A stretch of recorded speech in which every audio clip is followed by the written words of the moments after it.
And before I start today, guys, I'd like to give a big shout out to Carol and Howard on plot 3, who are working like mad to get their newly acquired plot into something that was going to produce a lot of vegetables. Good luck, guys. Yeah, right, guys, here we are on the Saturday the 5th of May, my son's 31st birthday, and all I want to do today is get some brassicas in the ground and some lettuce.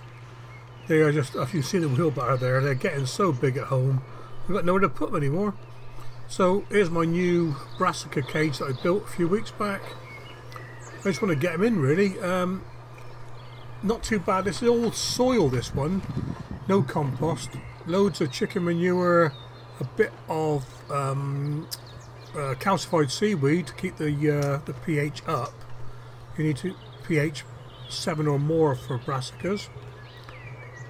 And yeah, and the net. Obviously, the net. Keep the butterflies out. Really suffered with butterflies last year. Not so much the butterflies, they're caterpillars, I suppose.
So I've given my two only pure soil beds scratch over with the medieval torture weapon called a three-prong cultivator, I suppose it is. Yeah, just to scratch the surface over, get a few weeds out. But you can tell by the noise how many stones there are in there, which is why I prefer to use compost. Yeah, brassicas going in. You can stick them quite deep up to their first leaves. They should be roughly 40 odd centimetres apart. Mine are going to be closer than this. I don't mind. I don't mind small cabbage. I don't mind small cauliflowers. And in the bed we have cauliflowers, cabbage, calabrese, which people mistakenly call broccoli, and Brussels sprouts for late in the year. There'll be a few lettuce going in as well. And they'll have a good watering. So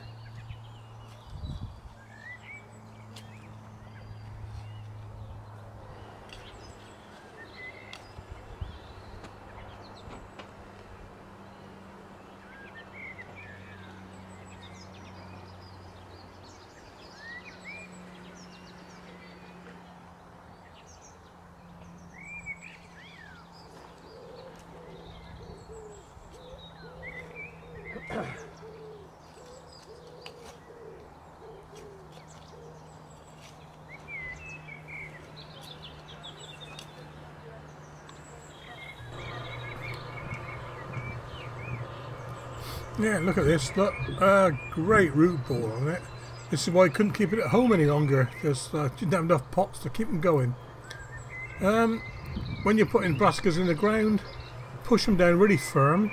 Don't press on top of the existing sort of root ball, but push around the sides. They need a very, very firm grounding to get them going.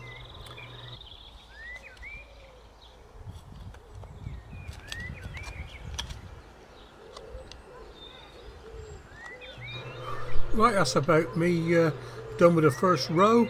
Another 20 odd plants to go, so I shan't embarrass you by making you watch me do it all again. I'll catch you in a bit. And after I got the brassicas in, I sowed a few carrots, my own carrots which seeded last year, and a trial one from Medwin's called Caravel. Here's the garlic bed. Look at that. What, we got some garlics in there, I tell you. Gonna have smelly breath in the future. Here's the broad beans. Yes, I know broad beans do not need a net, but the net is for the climbing beans, but are going to go in later. Here's the brassicas and the lettuce that I put in earlier on.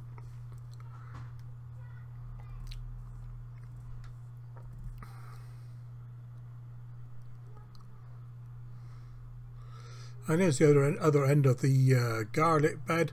These are the elephant garlic, huge ones. Brilliant. Managed to get the parsnips in as well. These were grown in toilet roll tubes. There's about 10 in there. They're going to be quite long, I expect. Here's the heat treated sets of onions, High Tech and Red Baron. Here's the Hativ shallots, 2 beds of them, which we'll be seeing more of in a minute. At the back there is the onion radar planted last year, onion ventor put in earlier this year, and the shallots Durmore again planted last year. Look at those. Right guys, up the plot again, Sunday the 6th of May, and I'm going to be splitting or sort of separating the shallots just so they each make 3 or 4 different bulbs, just to get good quality for the shows. Burnt my head a little bit yesterday, silly Steve. Even though I had factor 50 on, I didn't wear a hat, so my own fault. I think you'd know better at 61 years old, wouldn't you? Anyway, so what I should do is show you 1 or 2 and then turn it off because you don't want to watch me do all this all day. So we're looking for 4.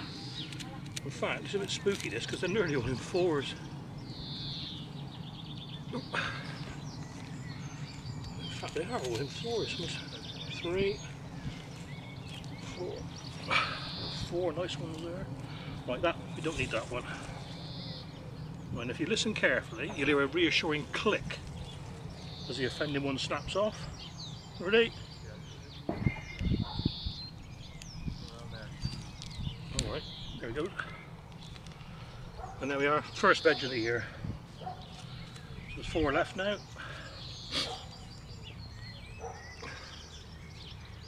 4 on that one, and 3 on that one, so that was easy, wasn't it? What a waste of time that was.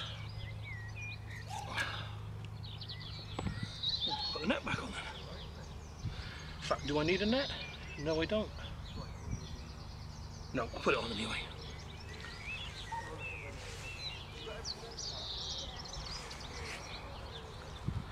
Just to stop any wildlife crawling over it, really, not to stop pests.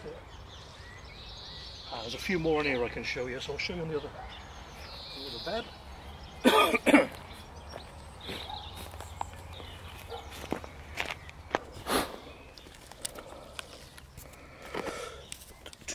So here we are, let's see, there's too many on that one. I want the outside ones to stay, so if you can see this. Snap, there we go. Another one.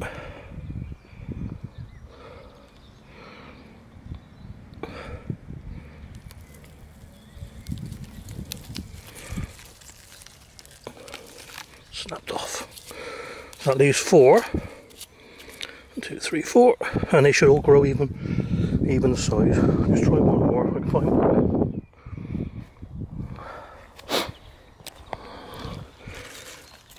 Here we are, let's see, 5 in there. I want the 4 that are most diametrically opposite, which would be those 4. This one here is coming off.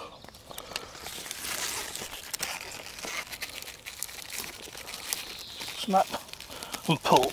Yeah. A couple of shallots to have in my roast later on.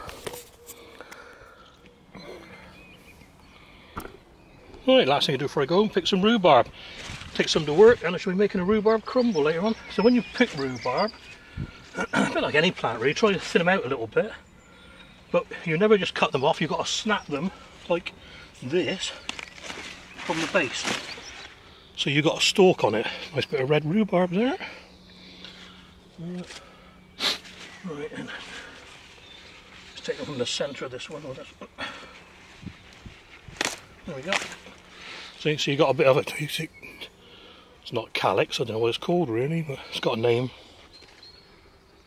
And a couple more of this one.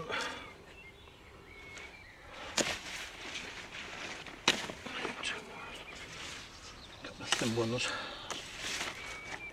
Get off the path. Right, stuff for that plant. Look at that one there, huge.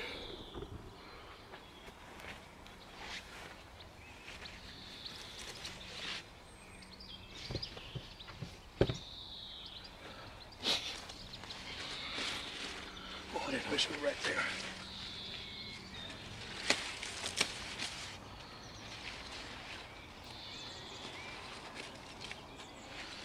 So with these modern screens on these cameras is you can't see them because they're all shiny.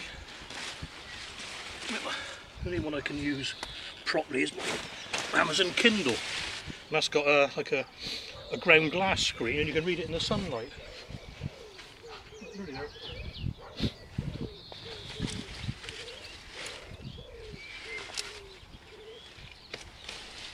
If you've got a new rhubarb, you don't want to pick too much off, don't pick any in the first year. And the second year, just pick a bit, because it will weaken the plant to the extent that it won't grow. I can't talk to myself.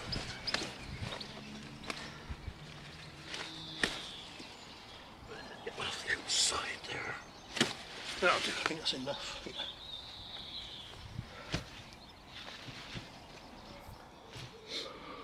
And there's a back view of the Brassica cage I did yesterday. And I've got rhubarbs there called, like I said before, called Polton's Pride. They're supposed to sort of produce red stalks for about 9 or 10 months of the year, so I'm leaving them till next year. After what I just said. Careful with rhubarb leaves, they contain oxalic acid. So you don't want to eat them yourself, but they are good to put around plants because they deter pests, slugs and that. But I'm just going to cut mine off and stick them in the compost heap. Catch you all later.